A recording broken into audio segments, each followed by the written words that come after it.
Rome. The Eternal City. A monument to civilization, law, and grandeur. But beneath the marble and gold, there was a hidden engine. That engine was human flesh. For centuries, Rome's wars of conquest flooded the Italian peninsula with millions of captives. Sold like cattle, these people were stripped of their names, their families, and their humanity. They were tools with voices. In 135 BC, the first major spark ignited in Sicily. A slave named Eunice claimed to be a prophet, a messenger of the gods. He led an army of 200,000. They seized cities and defeated Roman praetors, proving that the oppressed could fight back. But Rome was relentless. The First and Second Servile Wars were crushed with absolute brutality. Thousands were crucified as a warning. Fast forward to 73 BC. Capua. A city famous for its luxury, its vice, and its gladiator schools, the Ludi. Here, a Thracian prisoner named Spartacus was being trained for the arena. He was a man of immense strength and even greater intellect. Spartacus didn't want to die for Roman amusement. He organized a plot. But they were betrayed. With no weapons, they improvised. About 70 gladiators fought their way out of the school, using nothing but kitchen spits and cleavers against armed guards. They fled the city, lucky and free. On the road, they intercepted a wagon full of real gladiator weapons. Now, they were an army. They took refuge on the slopes of Mount Vesuvius. From this vantage point, Spartacus watched as Rome's response arrived. Rome wasn't worried. To the Senate, this wasn't a war, it was a police action. They sent Claudius Glaber with 3,000 militiamen. Glaber didn't attack. He simply blocked the only way down the mountain, intending to starve the runaways into submission. But Spartacus saw a path where the Romans saw a wall. Using wild vines, his men began a descent that would change history. Glaber's men were looking up the mountain, waiting for hunger to do their work. They never looked behind them. Spartacus struck like a lightning bolt. In the chaos of the night, the Roman militia realized too late that the hunters had become the prey. The victory was total. Glaber fled, leaving behind enough weapons to arm every man in Spartacus's company. News of the defeat at Vesuvius spread like wildfire through the slave quarters of Campania. The impossible had happened. Crixus, the Gallic giant, became Spartacus's right hand. He brought with him the fierce warriors of the north, eager for Roman blood. But Spartacus knew that a mob was not an army. He began the grueling task of training thousands of field slaves into a disciplined force. He wasn't just a fighter, he was a student of Roman tactics.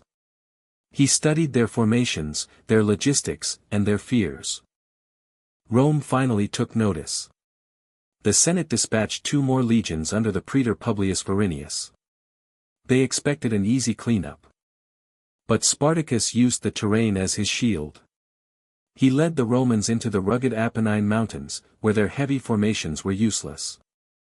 In a series of brilliant ambushes, Spartacus dismantled Varinius's forces piece by piece. Rome was losing its grip on the south. By winter, Spartacus's army had swollen to over 70,000.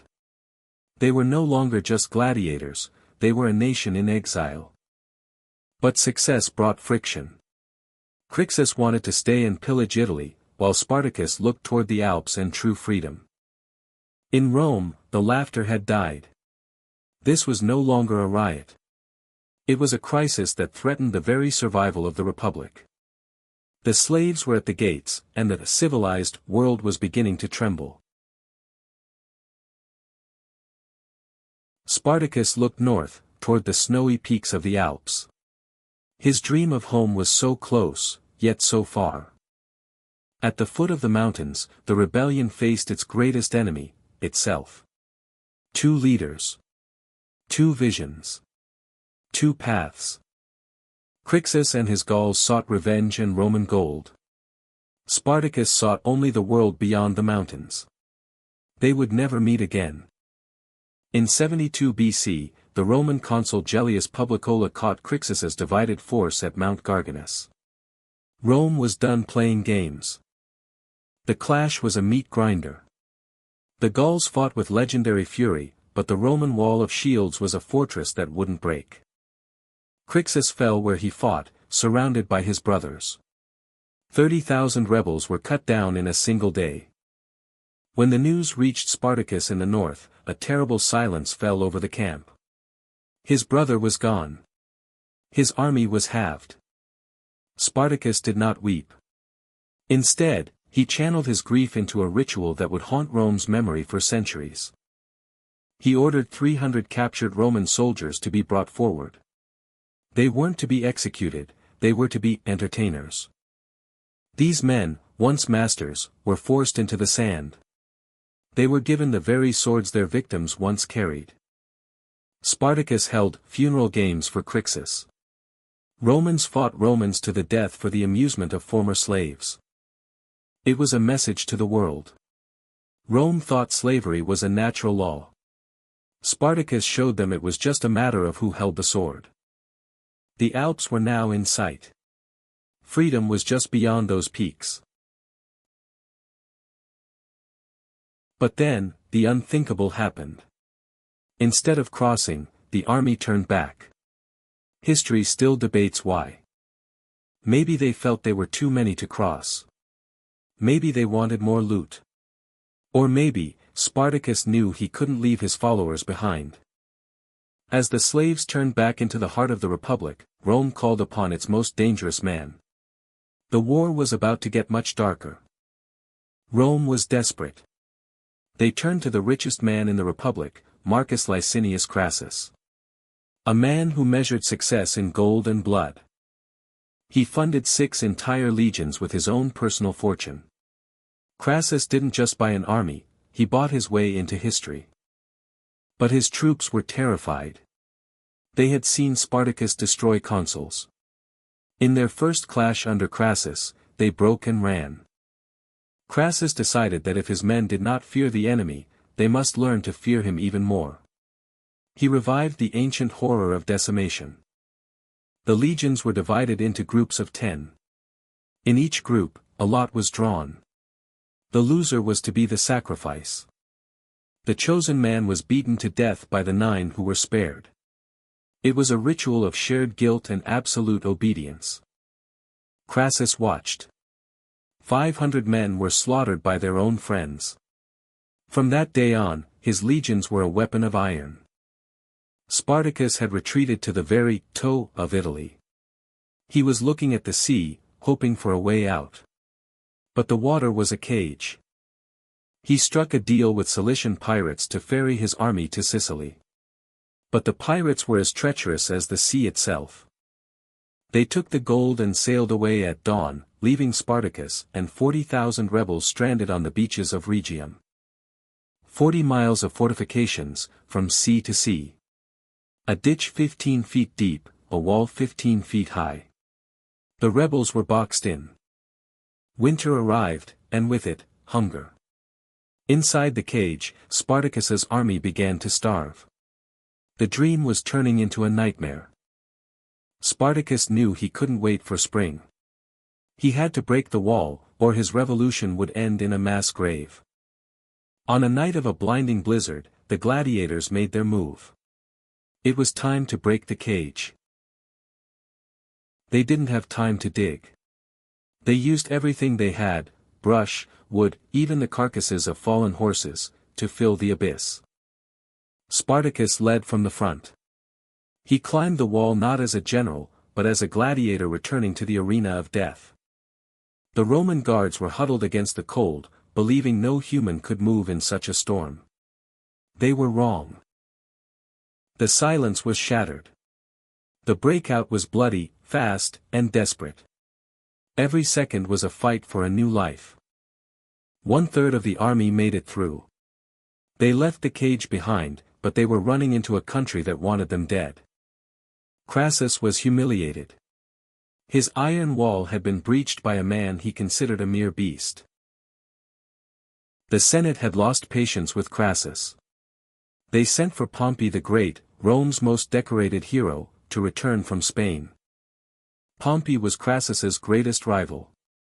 If Pompey arrived, he would take all the credit. Crassus was now in a race against time. He needed a final battle, and he needed it before Pompey stepped onto the field. But Spartacus's army was fracturing again.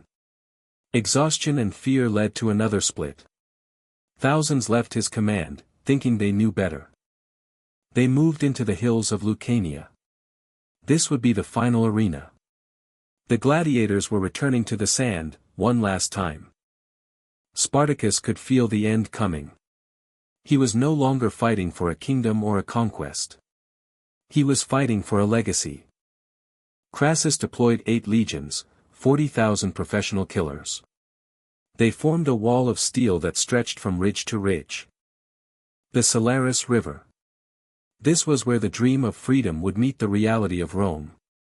There was no escape this time. Spartacus looked at the wall of shields. He knew the odds. He knew the cost. He drew his sword. Before the first blow was struck, Spartacus made a choice. He killed his own horse in front of his army. "If I win, I shall have many horses," he said. "If I lose, I shall no longer need one." He was a man with no retreat. With a roar that echoed across the valley, the gladiators charged. They weren't fighting for land. They were fighting for the right to exist. They hit the Roman wall like a tidal wave. The disciplined legions of Crassus held their ground, but the impact was devastating. Spartacus did not stay in the rear. He became a spearhead, carving a path through the elite Roman ranks toward Crassus himself. Crassus watched as the Thracian monster drew closer. For a moment, the richest man in Rome felt the cold breath of death. He cut down 2 centurions who stood in his way. He was nearly there. He was within reach of the head of the serpent. But then, a spear caught him in the thigh. The momentum was broken. The hero was grounded. He fell to one knee, but he did not stop. He used his shield as a fortress, striking out at any who dared to draw near. The weight of an empire finally bore him down. Spartacus vanished beneath a sea of Roman steel. When the dust settled, 60,000 rebels lay dead. The river ran red with the price of rebellion. Crassus searched for the body of his rival. He wanted a trophy. But Spartacus had been lost to the earth itself. A few thousands escaped the slaughter, fleeing north. But they were running into the arms of a fresh disaster. Pompey the Great arrived. He intercepted the survivors and cut them down, then sent a letter to Rome claiming he had won the war. Crassus, denied his glory by Pompey, decided to leave a monument of his own. A monument of wood and bone. The war was won, but for Crassus, victory was not enough. He wanted to ensure that no slave would ever dare to look up again. 6,000 men. 6,000 crosses. One every 40 meters, stretching for nearly 200 kilometers toward the gates of Rome.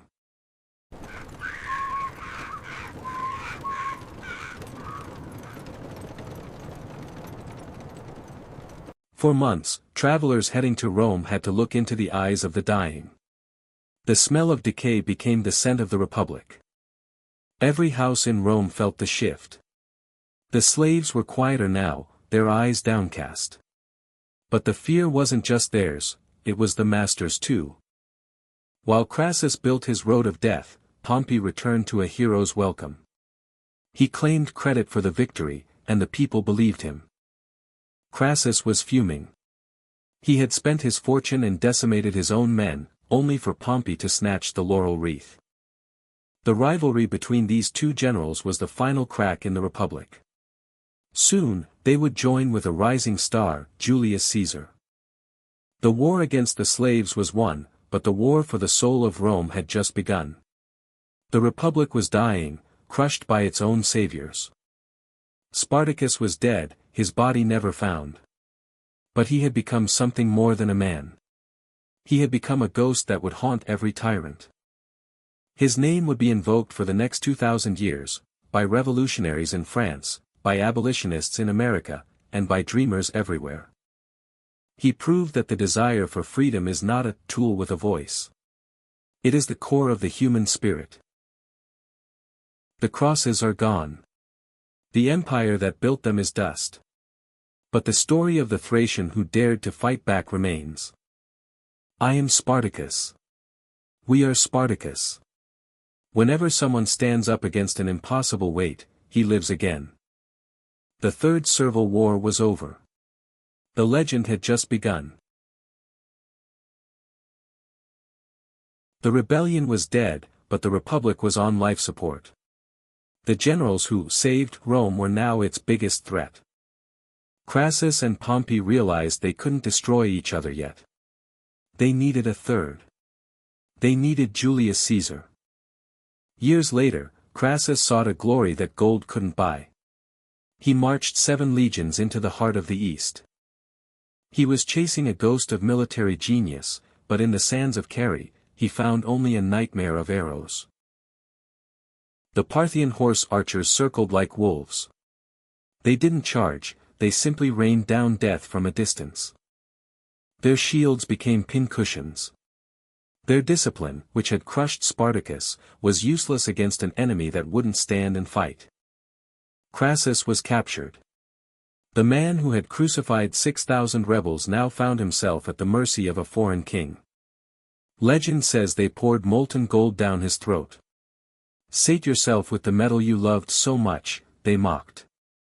The wealth of Crassus, his legions, and his pride were all buried in the dunes of Carrhae. The bill for his life had finally come due. With Crassus gone, the balance of power was broken. Pompey and Caesar were no longer partners. They were rivals for a throne that didn't exist yet. In the north, Caesar stood at the banks of a small river called the Rubicon. Crossing it meant civil war. Not crossing it meant ruin. The civil war that followed made the slave rebellion look like a skirmish. Romans slaughtered Romans for the prize of total power. Pompey, once the hero of the slave war, was defeated and murdered on a lonely beach in Egypt. The Titans were falling. Julius Caesar stood alone. The Republic was gone. In its place, an empire was born, baptized in the blood of its own citizens. The masters had won the war, but they had lost their soul. The shadow of the Thracian would haunt them forever. The Republic was dead, replaced by the iron grip of emperors. But in the shadow of every marble pillar, the memory of Spartacus remained. To the Roman masters, every slave was now a potential assassin. They slept with one eye open, haunted by the fear of the enemy within. New laws were enforced with terrifying precision. If a master was killed, all slaves in the house were to be executed. No exceptions. Collective punishment became the standard. The innocent died alongside the guilty to ensure the survival of the system. But voices of reason began to emerge. Philosophers like Seneca dared to suggest that slaves were made of the same clay as their masters. They are slaves, Seneca wrote. No, they are men. They share the same sky, the same breath, the same death. The massive slave plantations began to disappear.